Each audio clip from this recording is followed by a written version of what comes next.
great. A follow-up to the Disinformation Board. Last week you guys said that you needed this Disinformation Governance Board at DHS to make sure that freedom of speech is protected across the country and that these platforms are not used for forms of disinformation. So what changed? Look, the Department of Homeland Security, they began their statement repeating that the board had been intentionally mischaracterized, which is a little bit of what you were asking me, and they were explicit about what it does and does not do. It was never about censorship, policing speech, or removing content from anywhere. Its function was to keep Homeland Security officials aware of how bad actors, including human smugglers, transnational criminal organization, and foreign adversaries could use disinformation to advance their goals. As Secretary Marcos said, he has asked former DHS Secretary Michael Chernoff and former DAG Jamie Gorelick to lead a thorough review. This is the pause that I was talking about, an assessment as members of the bipartisan Homeland Security Council Advisory Council. The board will not convene during that period, but the departments work across several administrations to address disinformation that threatens the security for our country is critical and will continue. So that work is going to continue. So if it's pausing because you think the board was mischaracterized, then the Disinformation Board is being shut down because of disinformation? Is that what's happening here? Look, I mean, the board was put forth for a purpose, right? To make sure that we really did address what was happening across the country when it came to disinformation. And it's okay right now, 75 days. It's just going. It's going to pause. There's been a mischaracterizations from outside forces, and so now what we're going to do is we're going to pause it and we're going to do an assessment. But the work doesn't stop. We're still going to continue the work. The DHS is still going to continue the work. Okay. There's a bulletin now that DHS is worried if Roe v. Wade is overturned, there could be violence against the Supreme Court building or Supreme Court justices.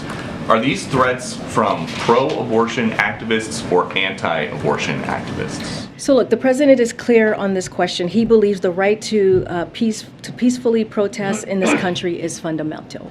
But he also believes that violence, threats, and intimidation have no place in political discourse anywhere. That is true whether it is in front of a courthouse or in front of a healthcare clinic. And that's the thing.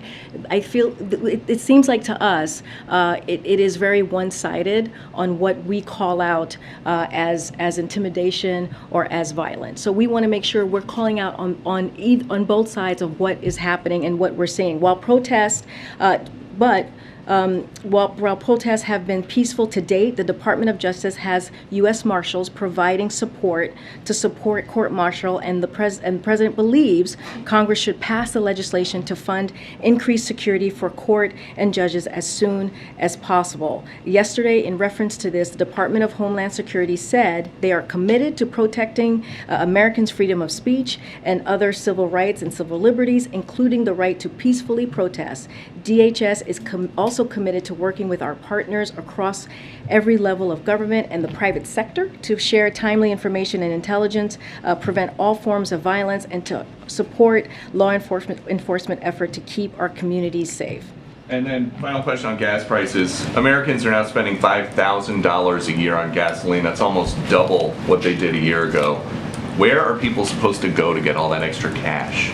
To get the extra cash to pay for gas? Yeah. Well, I mean, one of the things that we've been very clear about is to do everything in our power to make sure that we lower cost. It is important. We see it. The president understands what the American people is going through, and that's why we're doing everything that we can. We've made multiple announcements in the past several months of what we're doing, whether it's the Strategic Petroleum Reserve, whether it's the Ethanol 15, to make sure that the American people are not feeling Putin's price hike. This is where this is coming from. 60 to 70% of the current price hike that we have seen has come from Putin's aggression against Ukraine. So the president announces on March 31st that he's got all these steps to lower gas prices, and it's still Putin's fault 7 weeks later. Well, because what I'm saying is, since Putin's war, aggression against Ukraine started back in February, we did see a spike. But before then, it had the price per gallon had fallen down about 10 cents or more. And then Putin started his aggression on Ukraine, his violent aggression on Ukraine, against their democracy, against their sovereignty. And we saw the facts show it went up about 60 to 70%. So it is Putin's tax hike. This is what we're talking about. On that same subject, Would you come to the back on inflation, at some point? Sure. Thank you. the inflation concerns